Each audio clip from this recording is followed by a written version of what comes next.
Bismillahirrahmanirrahim. Assalamualaikum warahmatullahi wabarakatuh.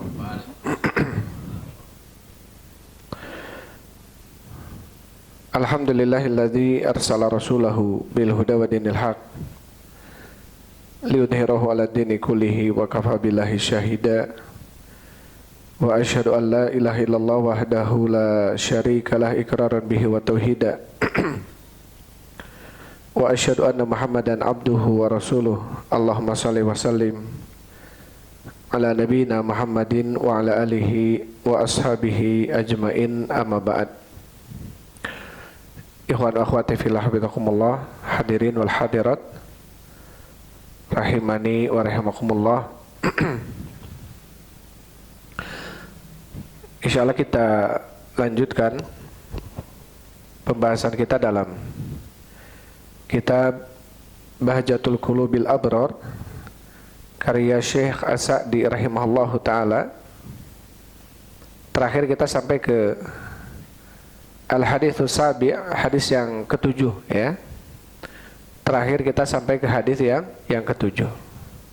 Hadis dari sahabat Abdullah bin Amr, yang mana Rasulullah sallallahu alaihi wasallam beliau bersabda, "Arba'un man kunna fihi kana munafiqan khalisan." 4 perkara yang barang siapa yang 4 perkara tersebut ada padanya, maka dia adalah seorang munafik yang murni. Ya, disebutkan apa saja. Idza tumina khana, apabila dia diberikan amanat dia khianat. Wa idza haddatsa kadzaba, apabila dia berbicara dia berdusta. Wa idza ahada ghadara, apabila dia berjanji dia menyelisihi. Wa idza khasama fajara, dan apabila dia berselisih dia berbuat fajir, artinya berbuat dusta. Hadis ini dikeluarkan oleh Imam Bukhari dan Muslim ya. Kemarin ada beberapa macam nifak. Nifak ada berapa macam kemarin? Ada 2. Yang pertama nifak i'tiqadi. Nifak i'tiqadi. Apa hukumnya nifak i'tiqadi ini? Kafir, keluar dari Islam. Adapun yang kedua adalah nifak amali, nifak amalan. Nifak amalan bisa diketahui dengan berapa cirinya?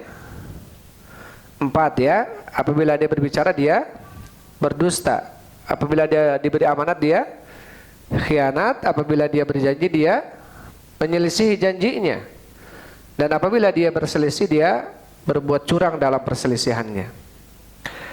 Adapun nifak i'tiqadi ya, yang tentunya ini adalah nifak akbar, nifak yang besar, dan pelakunya keluar dari Islam.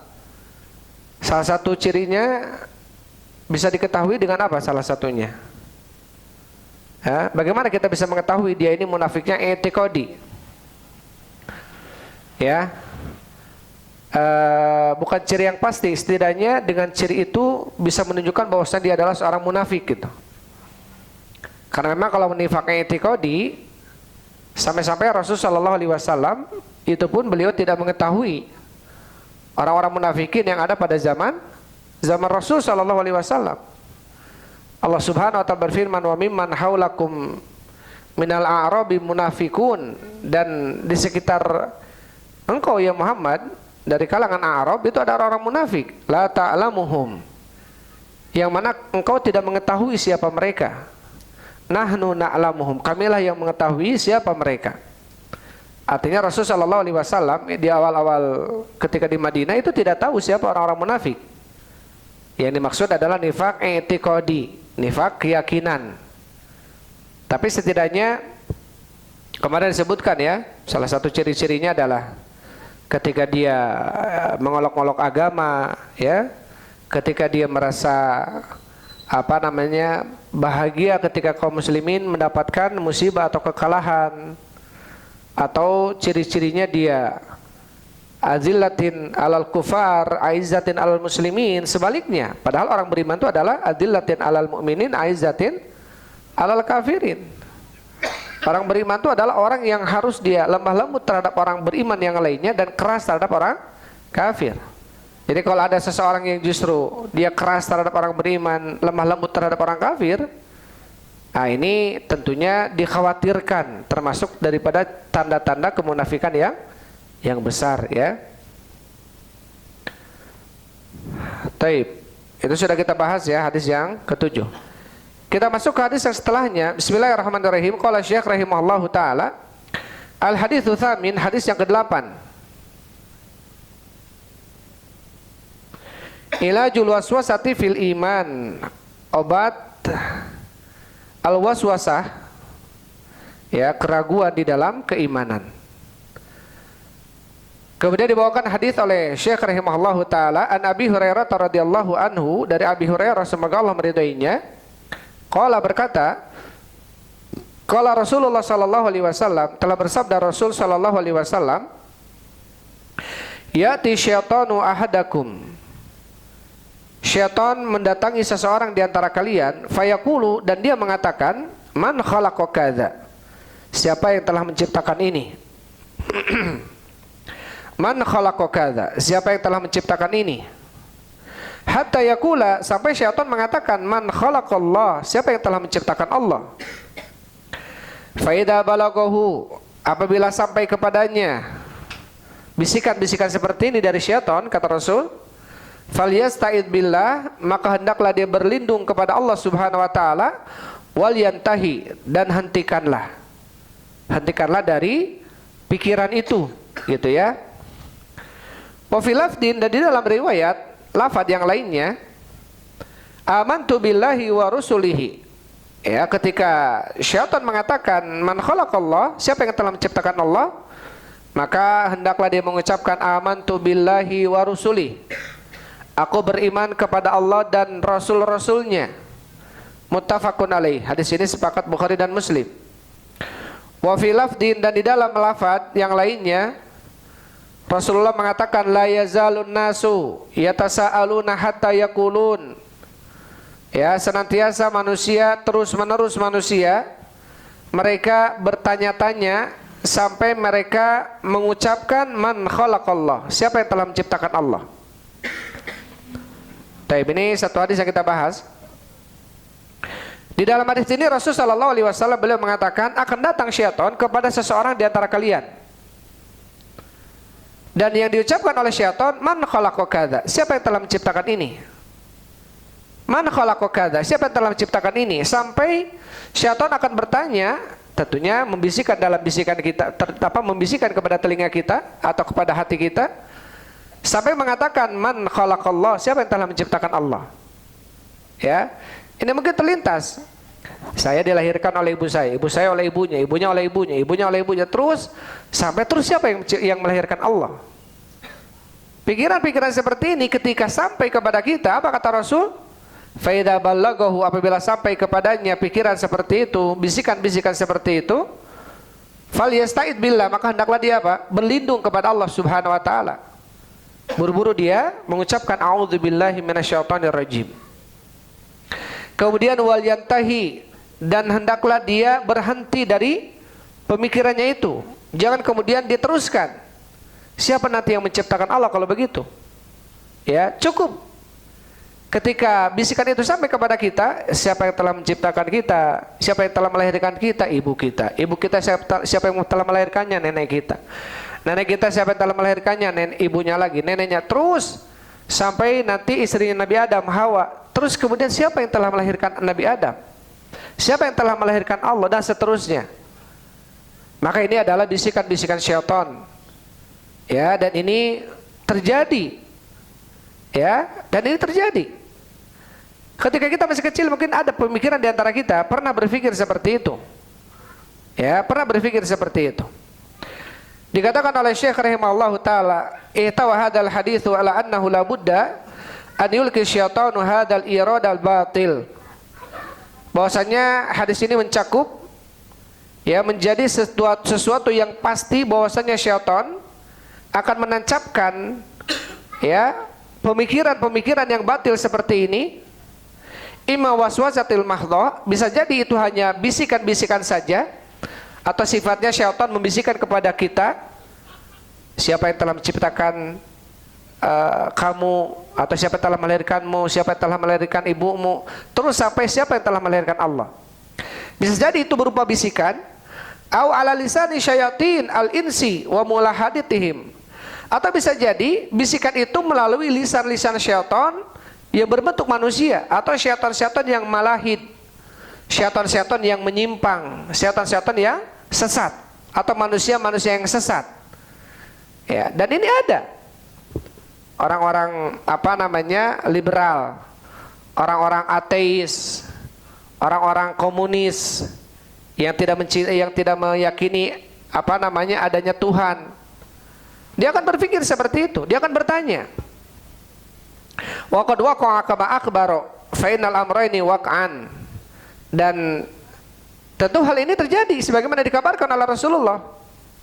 Artinya akan ada, gitu ya, bisikan-bisikan yang dibisikkan oleh syaitan, baik melalui bisikan syaitan atau melalui lisan manusia yang berwujud, lisan syaitan yang berwujud manusia.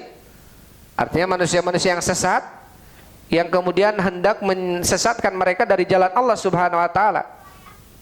Orang-orang liberal, ya, orang-orang ateis, komunis, orang-orang yang tidak mempunyai agama, tidak yakin adanya Tuhan, maka pemikirannya akan seperti itu. Ya, pemikirannya akan seperti itu. La yazalu syaitanu yadfa'u ila qulubi man laysat lahum basiratan hadha su'al al-batil. Akan terus syaitan membisikkan kepada hati-hati orang-orang yang orang tersebut tidak mempunyai basirah, tidak mempunyai ilmu tentang pertanyaan yang batil seperti ini. Wala yazalul ahlul ilhadi yulquna hadhi syubhata.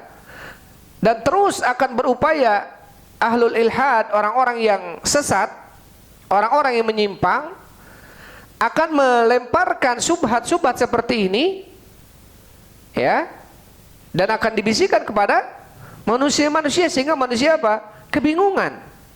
Sehingga manusia-manusia kebingungan. Dan ini terjadi, dan ini ada, ya, dan ini ada di antara kita atau di sekitaran kita. Wa qad arsyada Nabi sallallahu alaihi wasallam fi hadzal haditsil azimi. Dan Nabi sallallahu alaihi wasallam telah memberikan petunjuk di dalam hadis yang agung ini, ila dafi hadzal su'ali bi umuri tsalatsah, untuk menolak pertanyaan ini dengan 3 perkara. Ya, jadi dalam hadis ini Nabi sallallahu alaihi wasallam mengajarkan kepada kita bagaimana caranya agar kita bisa menolak pertanyaan yang batil ini dengan 3 cara. Ya, yang pertama adalah bil intiha, dengan cara kita berhenti dari pemikiran ini.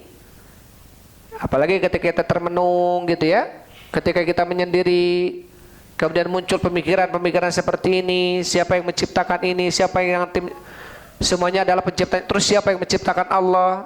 Ketika pemikiran itu ada, yang pertama yang harus kita lakukan berhenti dari pemikiran seperti ini. Kemudian yang kedua, wa ta'awudzu minasyaiton, berlindung dari syaitan, berlindung kepada Allah dari syaitan. Karena ini adalah bisikan siapa? Bisikan syaitan. Dan yang kedua adalah bil iman, dengan keimanan. Karena dalam lafaz lainnya apa? Ketika muncul bisikan syaitan dan mengatakan man khalaqallah, siapa yang telah menciptakan Allah, maka apa kata Rasul? Falyaqul amantu billahi wa rusuli.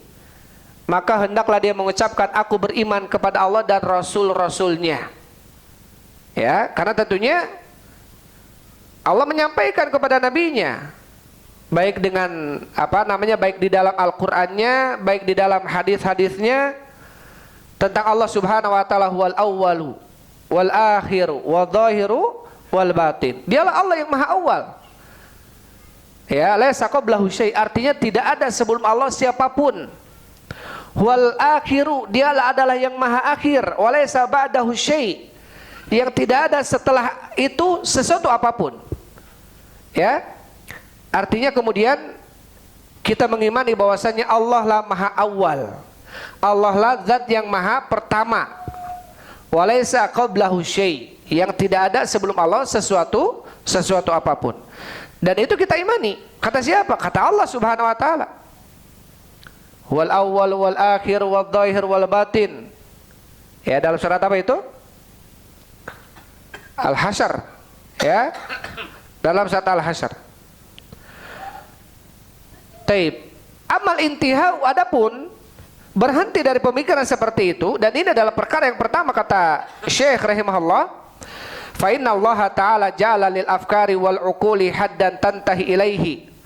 Sesungguhnya Allah Subhanahu wa taala menjadikan bagi setiap al-afkar, pemikiran-pemikiran, wal uqul dan juga akal-akal, haddan, batasan-batasan, tantahi ilaihi yang mana dia bisa berhenti. Artinya ketika sampai kepada kita pemikiran, masuk kepada akal kita pemikiran-pemikiran seperti ini, maka sebaiknya kita berhenti, tidak usah memikirkan itu. Ya, tidak usah kemudian kita mengetahui siapa sebelum Allah. Karena jelas Allah sudah menjelaskan bahwa tidak ada sebelum Allah sesuatu apapun. Dan tidak ada gunanya bagi kita mengetahui apa yang Allah lakukan. Ya. La yus'alu amma yaf'alu wa hum yus'alun. Allah tidak ditanya tentang apa yang dilakukan oleh Allah Subhanahu wa taala. Wa hum yus'alun, dan merekalah yang akan ditanya oleh Allah Subhanahu wa taala. Maka ketika dalam masalah-masalah asma wa sifat bagi Allah Subhanahu wa taala, ketika kita melewati ayat-ayat tentang bagaimana zatiyah Allah, sifat Allah al-ulu, maha tinggi di atas arsy, kita imani, kita tetapkan Allah di atas arsy tanpa perlu kita kemudian mentasbih, menyerupakan arasnya Allah atau di atasnya Allah, arasnya Allah seperti seseorang raja di atas kursinya. Tidak kemudian seperti itu, cukup kita imani saja. Ya, sebagaimana kita sudah lewati ya perkara-perkara seperti ini. Cukup kita menetapkan apa-apa yang sudah Allah tetapkan dalam masalah apa? Nama-nama dan sifat-sifat bagi Allah Subhanahu wa taala. Tanpa apa? Tanpa mentahrif, tanpa apa lagi? Mentakyif, tanpa apa lagi? Mentaktil, tanpa apa lagi? Nggak ada mentafsil. Dari mana mentafsil? Tanpa ada mentamsil atau mentasbih. Ya. Jadi tanpa mentahrif, tanpa mentakif, tanpa mentatil, dan tanpa mentamsil. Jadi kita tetapkan nama-nama dan sifat-sifat bagi Allah Subhanahu wa taala. Ketika melewati bagi kita bahwasanya Allah punya tangan, maka cukup kita tetapkan tangan bagi Allah. Tidak boleh kita mentamsil tangannya seperti tangan manusia, tidak boleh. Tidak boleh kita mentatil, meniadakan tangan. Saya nggak mau mengatakan Allah punya tangan. Saya mengatakan Allah tidak punya tangan.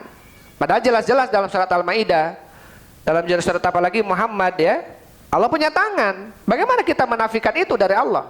Jelas-jelas Allah sendiri yang mengatakan yadullah fawqa aydihim. Dan juga tanpa mentahrif, tanpa merubah makna. Karena yadun bahasa Arab artinya dalam bahasa Indonesia apa? Tangan, ya. Karena mereka ada mengatakan yadun di sini, tangan di sini artinya nikmat. Ini adalah bentuk tahrif namanya, merubah arti. Berarti seakan-akan dia lebih pintar dari Allah, dia lebih berilmu dari Allah, dari Rasulnya. Taib. Jadi yang pertama adalah ketika datang kepada kita pemikiran dan sampai pemikiran itu bertanya siapa yang telah menciptakan Allah, maka berhenti pemikiran kita sampai sana. Tidak kemudian kita melanjutkan, karena syaitan akan bermain. Syaitan akan terus memberikan bisikan-bisikan kepada kita sehingga membuat kita hayron. Hayron ini bingung artinya. Orang-orang falasifat, orang-orang filsafat, itu banyak saya temui beberapa orang yang, atau banyak mungkin ya, di beberapa universitas yang kuliahnya filsafat sampai nggak sholat bertahun-tahun. Bingung dia, ya. Ketika menemukan kita berpikir, terus siapa yang menciptakan Allah kalau begitu? Sampai seperti itu, ya, bertahun-tahun nggak sholat karena bingung. Maka hal seperti ini sengaja memang kata Rasul Shallallahu Alaihi Wasallam apa dalam hadis? Ya'ti syaitanu ahadakum, akan datang syaitan kepada seseorang di antara kalian dan mengatakan siapa yang telah menciptakan ini, siapa yang telah menciptakan ini, sampai siapa yang telah menciptakan Allah. Ketika pemikiran bisikan itu ada, maka berhentilah kita. Yang pertama adalah kita berhenti. Hamba ketika dia mendapatkan hal seperti itu, al-yasta'idza billahi minhu, untuk segera dia berta'awud kepada Allah, berlindung kepada Allah. Faman ta'awwadza billahi bisidqin wa quwwatin a'adahu Allah wa tarada anhu syaitan. Barang siapa yang berlindung kepada Allah dengan benar dan dengan kekuatan keimanannya, maka Allah akan tolong dia, akan lindungi dia dari bisikan-bisikan syaitan. Jadi ketika ada sesuatu yang membuat kita akhirnya takutnya ragu, was-was, bisikan-bisikan syaitan, ya, maka dianjurkan kita segera berlindung, ya, kepada Allah dari godaan bisikan syaitan. Seperti kita misalkan di dalam salat kita merasa nggak khusyuk, bisikan terus datang gitu ya. Sampai Rasul sallallahu alaihi wasallam mengajarkan kepada kita untuk apa? Untuk mengucapkan ta'awud, a'udzubillahi minasyaitonir rajim, falyatful ila shimalihi. Maka hendaklah dia meludah dengan ludah yang tidak ada airnya ke arah kirinya. Gitu ya. Falyatful. Karena apa? Karena ketika seseorang sholat, maka dia digoda oleh syaitan, oleh jin, oleh syaitan, yuqalu lahu khinzib. Namanya syaitan khinzib, jin khinzib, yang mengganggu manusia ketika sedang apa? Sedang sholat. Ya, perhatikan. Ada dalam hadis juga Rasulullah SAW ketika seseorang berwudu gitu ya, mengulangi lagi wudunya, seakan-akan belum lantis, diulangi lagi wudunya, padahal udah beres wudu lagi. Saya pernah lihat sampai ada berjam-jam dia di tempat wudu, berjam-jam, merasa belum lantis, wudu lagi dari awal, belum sampai jibruk gitu ya. Kasihan orang itu. Ternyata ini salah satunya apa? Salah satunya itu tadi bisikan syaitan. Ya, sampai dalam hadis Rasul mengatakan ada jin yuqalu lahu walhan, yang dinamakan dengan jin walhan, yang biasa mengganggu seseorang ketika sedang berwudu. Ya, ketika sedang apa? Berwudu. Jadi kita ucapkan a'udzubillahi minasyaitonirrajim, berlindung kepada Allah dari bisikan syaitan. Dan ini terjadi. Dan dalam hal apapun, ya, ketika kita sedang baca Al-Qur'an, makanya Rasulullah SAW dalam riwayat disebutkan oleh Imam Al-Albani rahimahullah dan disahihkan, kita mengucapkan a'udzubillahi samiil alim minasyaitonir rajim min hamzihi wa nafthihi wa nafathih. Itu disahihkan oleh Syekh Al-Albani ketika seseorang sedang baca Al-Qur'an, ya, kadang baca Al-Qur'an bisikan syaitan gitu ya, godaan syaitan sehingga memalingkan kita dari bacaan Al-Qur'an. Kita baca dengan itu. A'udzubillahi samiil alim. Aku berlindung kepada Allah yang Maha mendengar dan Maha mengetahui. Minasyaitonir rajim, dari syaitan yang terkutuk. Min hamzihi, dari hamznya, bisikannya. Wa nafthihi, dari tiupannya, ya. Dan dari godaannya. Ini kita dianjurkan oleh Rasul sallallahu alaihi wasallam dalam keadaan membaca Al-Qur'an pun, ketika datang kepada kita godaan-godaan syaitan, bisikan-bisikan syaitan, karena kita nggak betah baca Al-Qur'an, baru baca seayat dua ayat udah kemana gitu ya. Ini khawatir kita dibuat oleh syaitan tidak betah baca Al-Qur'an itu. Maka sebaiknya kita berlindung kepada Allah Subhanahu wa taala dengan berdoa dengan a'udzubillahi min, bisa dengan a'udzubillahi minasyaitonir rajim, wa idza quri'al Qur'anu fasta'id billah. Apabila dibacakan Al-Qur'an, maka berlindunglah kepada Allah. Atau bisa dengan tadi tambahan ya, a'udzubillahi samiil alim minasyaitonir rajim min hamzihi wa nafthihi wa nafathih. Tapi itu yang kedua. Jadi yang kedua, ketika muncul perasaan itu, maka kita berlindung kepada Allah Subhanahu wa taala dari bisikan syaitan. Al-amru tsalis, yang ketiga, an yadfa'ahu bima yudaduhu minal imani billahi wa rasulih. Yang ketiga, ketika muncul itu, bisikan itu muncul, siapa yang telah menciptakan Allah? Muncul loh perasaan itu. Maka apa kata Syekh? An yadfa'ahu bima yudaduh. Kita menolak itu dengan sesuatu yang menyelisihinya. Ketika kita datang kepada kita bisikan bahwa siapa ya kalau begitu yang telah menciptakan Allah, maka kita apa? Mengetahui dalam ajaran kita bahwasanya Allah Subhanahu wa taala huwal awwal, dialah maha awal yang pertama, walaysa qablahu syai', dan tidak ada seorang pun sebelum Allah. Kita iman itu, ya. Berarti yang bisa menjauhkan kita dari bisikan-bisikan syaitan adalah ilmu, Ya, maka talbisul iblis, bisikan-bisikan iblis di dalam kitabnya Ibnu Qayyim rahimallahu taala, salah satu agar bisa kita terhindar dari bisikan-bisikan iblis itu adalah kita talabul ilm, mencari ilmu agama. Ya, karena ketika berbisik seperti itu, kita dalam ilmu agama diajarkan tentang lawan dari bisikan-bisikan itu. Ketika syaitan berbisik, ya siapa kalau begitu yang menciptakan Allah? Maka dalam agama disebutkan, diajarkan kepada kita oleh Allah dalam Al-Quran atau oleh Rasul dalam hadis bahwasanya Allah adalah Maha Awal. Dialah yang pertama yang tidak ada sebelumnya sesuatu apapun. Fainal haqqa yadfa'ul batil wasyukuku la tu'aridul yakin. Karena kebenaran itu dia akan mengalahkan kebatilan dan keraguan itu ya tidak akan mengalahkan keyakinan. Berarti yang membuat seseorang itu yakin adalah ilmu. Ya, berarti caranya agar kita terhindar dari bisikan-bisikan syaitan, ya kita meraih ilmu. Ya, kita mencari ilmu, menggali ilmu agama agar kita bisa melawan ketika bisikan itu datang kepada kita. Fahadil umuru thalathatu allati dzakaraha an-nabiy tubtilu hadhihi syubhah allati hiya la tazalu ala alsinatil malahidah. Maka 3 perkara ini yang telah disebutkan oleh Nabi ketika muncul syubhat-syubhat itu, yaitu dengan cara kita apa? Berhenti dari pemikiran itu. Kedua, berlindung kepada Allah dari bisikan syaitan. Yang ketiga, kita menolak itu dengan sesuatu atau dengan ilmu, menolak dengan ilmu. Maka itu adalah 3 cara. Yang mana apa kata Syekh? La tazalu ala alsinati malahidati. Dan bisikan-bisikan ini akan terus senantiasa akan ada melalui lisan-lisan malahidah. Ketika syaitan berhenti berbisik, nanti ada manusia-manusia, ya, syaitan-syaitan yang berwujud manusia, yang kemudian hendak menjauhkan manusia dari agama Allah dengan cara apa? Dengan cara bertanya-pertanyaan seperti ini, yang membuat orang bingung, gitu ya. Yang membuat orang apa? Membuat orang bingung.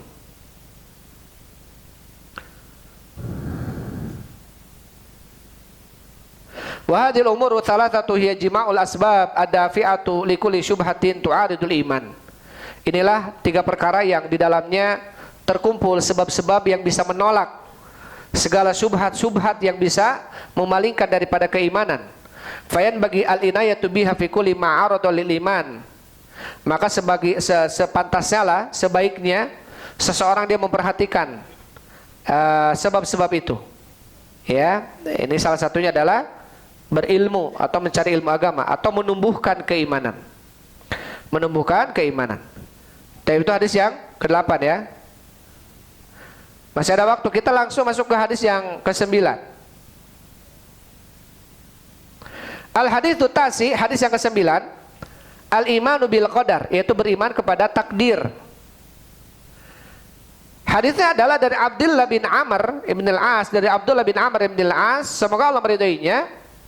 Qala berkata, qala Rasulullah sallallahu alaihi wasallam, telah bersabda Rasul sallallahu alaihi wasallam, kullu syai'in biqadarin, segala sesuatu itu dengan takdir. Hatta al-ajzu wal kais, sampai pun al-ajzu, al-ajzu ini al-ajiz, ya, rasa malas atau lemah, wal kaisu, dan juga cerdik atau pintar, ini adalah bentuk dari takdir dari Allah Subhanahu wa taala. Rawahu Muslim, hadis ini diriwayatkan oleh Imam Muslim. Ini sudah kita bahas ya beberapa poin-poin dalam kitab sebelumnya, Aqidatul Wasithiyah, tentang masalah takdir. Tidak mengapa kita baca sedikit penjelasan dari Syekh Abdurrahman Nasir As-Sa'di rahimahullah. Hadal haditsu mutadamminun li aslil adimin min usulil imani sittah. Hadis ini mencakup usul yang agung, yang mulia daripada dasar iman yang 6. Wa huwal imanu bil qadar khairihi wa syarrih, yaitu beriman kepada takdir baiknya dan jeleknya, huluwihi wa murrihi, manisnya dan pahitnya, amihi wa khasihi, umumnya dan khususnya, sabiqihi wa lahiqihi, sesuatu yang telah terjadinya dan yang akan terjadinya, Ya, jadi kita harus beriman kepada keputusan Allah Subhanahu wa taala. Baik keputusan yang baik atau keputusan yang jelek. Yang manis atau yang pahit. Yang akan terjadi atau yang sudah terjadi. Karena itu adalah keputusan takdir dari siapa? Dari Allah Subhanahu wa taala.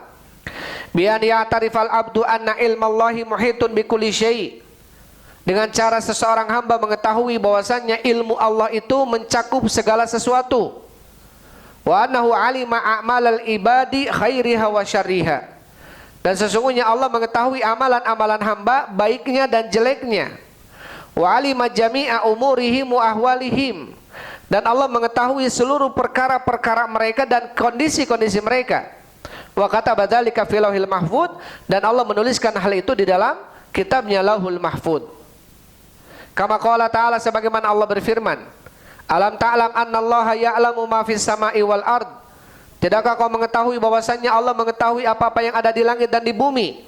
Inna dzalika fi kitab. Sesungguhnya hal itu ada di dalam kitab. Itu Lauhul Mahfuz. Inna dzalika 'alallahi yasir. Sesungguhnya hal itu bagi Allah sangatlah mudah. Taib. Jadi di dalam hadis ini Nabi SAW mengatakan kullu syai'in biqadar. Segala sesuatu itu terjadi karena apa? Karena takdir Allah Subhanahu wa taala. Ketika menimpa kepada kita takdir yang takdir itu tidak kita inginkan, kita harus yakin itu adalah keputusan siapa? Keputusan Allah Subhanahu wa taala. Begitu pula ketika menimpa kepada kita takdir yang kita rasakan takdir itu indah, manis, kita pun yakin itu adalah keputusan Allah. Jangan sampai kemudian ya, ketika menimpa kepada kita kesedihan, kesusahan, keletihan, capaian, kerugian, ini adalah takdir dari Allah. Tapi ketika menimpa kepada kita kesenangan, kekayaan, kelapangan, dan lain sebagainya, dia mengatakan innama utituhu ala ilmin indi. Sesungguhnya diberikan kepadaku ini atas ilmu yang saya miliki. Ya, jadi dia melupakan Allah Subhanahu wa taala. Hati-hati dalam hal ini. Ma asaba min musibatin fabi idznillah. Apapun musibah yang menimpa itu atas izin dari siapa? Dari Allah Subhanahu wa taala. Wa nabluukum bisyarri wal khairi fitnah. Kami akan uji kalian dengan kejelekan dan juga dengan kebaikan. Sebagai apa? Sebagai fitnah, sebagai ujian. Ya. Jadi dua-duanya adalah merupakan takdir dari Allah Subhanahu wa taala.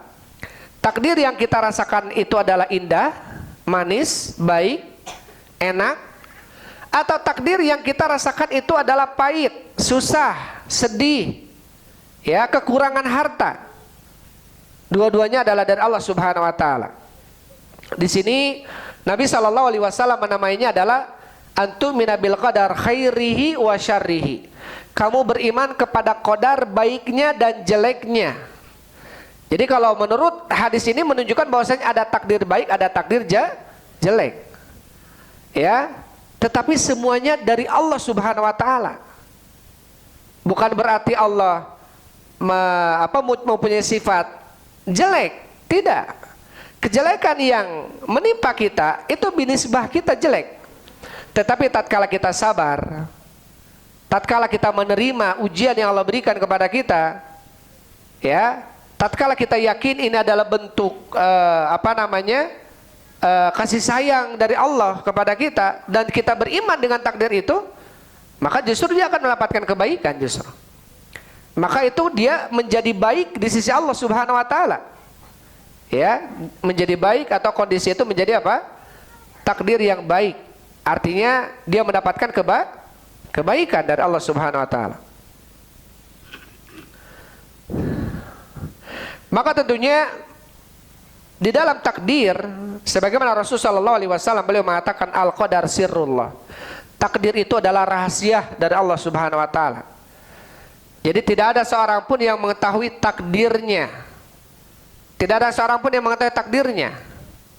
Jadi bahkan ketika Nabi SAW ditanya tentang mata sa'ah, kapan hari kiamat, maka Nabi mengatakan mal mas'ulu anha bi'alam min asail, tidaklah yang ditanya tentang hari kiamat lebih mengetahui daripada yang bertanya. Jadi Nabi saja tidak tahu apa yang akan terjadi. Sebagaimana malaikat Jibril yang ketika itu bertanya kepada Nabi tidak tahu apa yang akan terjadi. Apalagi selain malaikat dan juga selain Nabi SAW.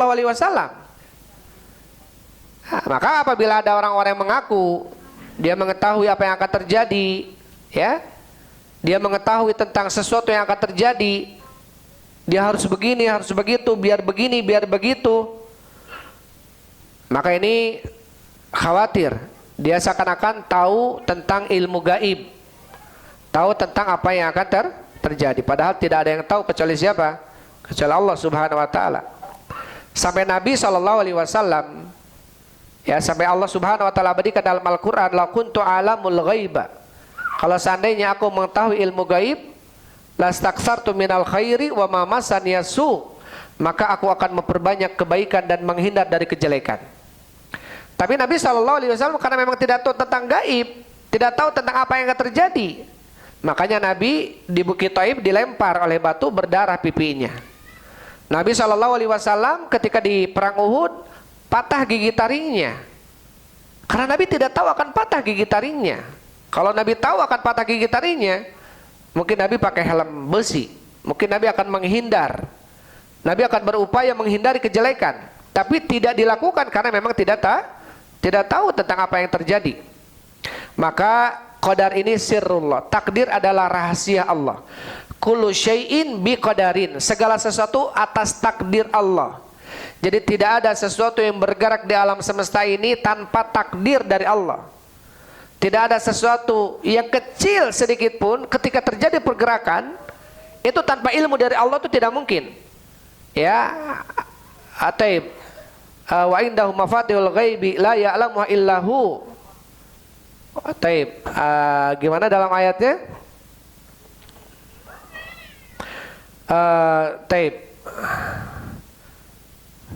Sampai apa kata Allah Subhanahu Wa Taala? Waraqatin ya'lamuha. Ma tasqutu min waraqatin illa ya'lamuha. Sampai tidaklah daun-daun itu jatuh kecuali Allah mengetahuinya. Jadi daun-daun satu persatu itu jatuh, itu atas ilmu siapa? Atas ilmu Allah Subhanahu Wa Taala, atas takdir dari Allah Subhanahu Wa Taala. Kalau Allah tidak menakdirkan pohon ini, pohon mangga ini tidak jatuh daunnya, tidak akan jatuh. Tapi karena takdir Allah, ini harus jatuh hari ini, mungkin selembar, hari ini 2 lembar, ini yang ini berapa lembarnya hari ini, itu semua atas takdir dari Allah Subhanahu Wa Taala. Jadi semuanya atas takdir dari Allah Subhanahu Wa Taala. Kemudian ketika kita mengimani hal ini, ya, jadi hal kecil aja atas takdir dari Allah, atas keputusan Allah, apalagi yang besar. Dan kita selaku manusia, ketika para sahabat datang kepada Nabi SAW, kalau begitu dengan apa kita harus beramal ya Rasulullah? Ya, bima jaffatis suhub, apakah dengan lembaran-lembaran yang sudah kering, yang sudah ada di dalam Lauhul Mahfuz, atau dengan apa kita harus beramal? Rasulullah SAW mengatakan, i'malu fakullun muyassar lima khuliqalah. Yang penting kalian itu sekarang beramal, ya, lima khuliqalahu, fakullun muyassar lima khuliqalahu. Beramallah kalian, karena segala sesuatu Allah akan mudahkan bagi yang Allah inginkan untuknya. Jadi ketika kita dimudahkan oleh Allah untuk beramal amal soleh, berarti Allah menginginkan kita kebaikan dengan dimudahkan amalan soleh. Dan sebaliknya, ketika kita justru disulitkan oleh Allah untuk melangkahkan kaki kita, ya, kepada majelis ta'lim, kepada tempat-tempat kebaikan, maka ini khawatir justru Allah tidak ingin bagi kita kebaikan. Allah Subhanahu Wa Taala berfirman, man yuridillahu an yahdiyahu yasrah sadrahu lil Islam. Perhatikan Ibrahim. Yahdiyahu yasrah sadrahu lil Islam. Barang siapa yang Allah inginkan baginya hidayah, maka Allah akan lapangkan dadanya untuk Islam.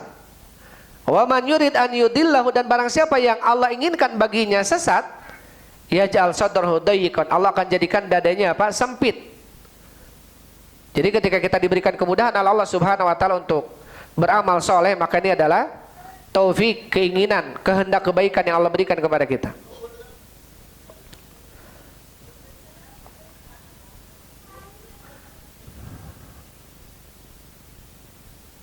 Taib.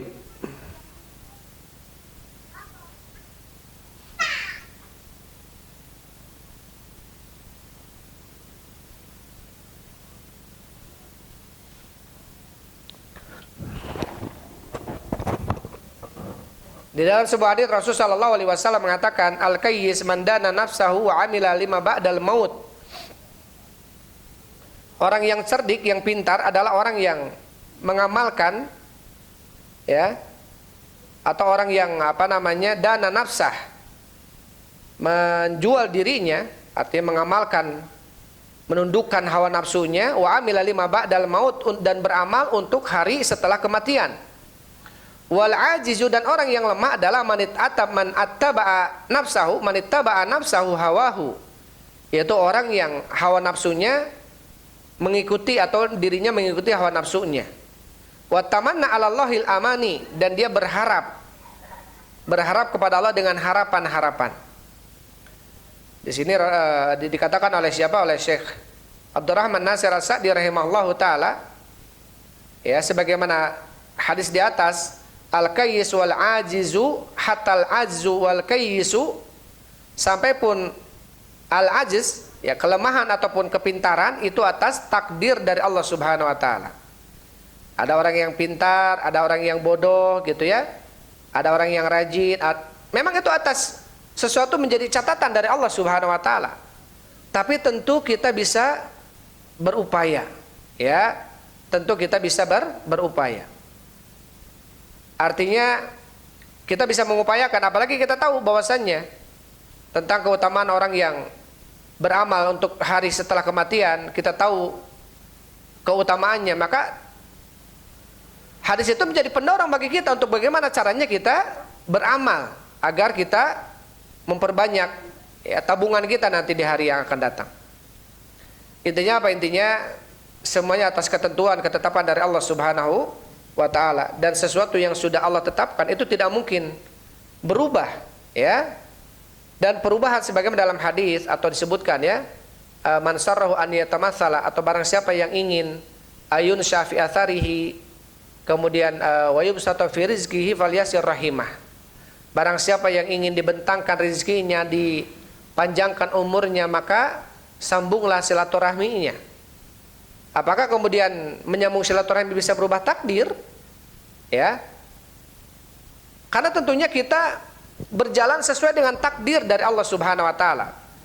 Kalau kita sekarang, ya, tidak mengamalkan silaturahmi, dan ternyata Allah catat umur kita sekian, Allah catat rezeki kita sekian, itu sudah ketetapannya.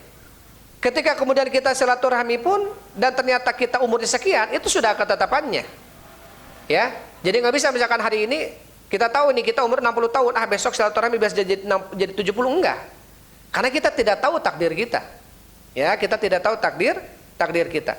Jadi apa kata Rasul? I'malu fakulun muyassar. Yang penting kalian itu beramal saja. Ketika kita ingin kebaikan, beramal amalan kebaikan. Ya.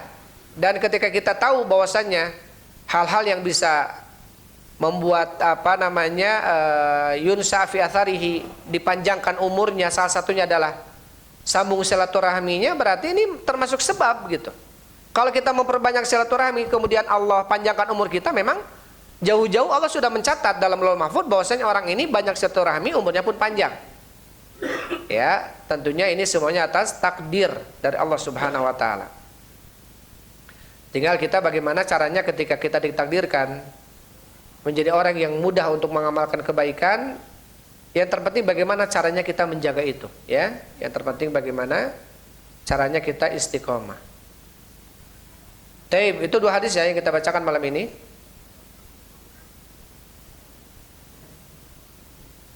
Itu saja yang bisa saya sampaikan, ya. Wallahu a'lam bishawab. Walhamdulillah wassalatu wassalamu ala Rasulillah. Subhanakallahumma rabbana wa bihamdik asyhadu an la ilaha illa anta astaghfiruka wa atubu ilaik. Assalamualaikum warahmatullahi wabarakatuh.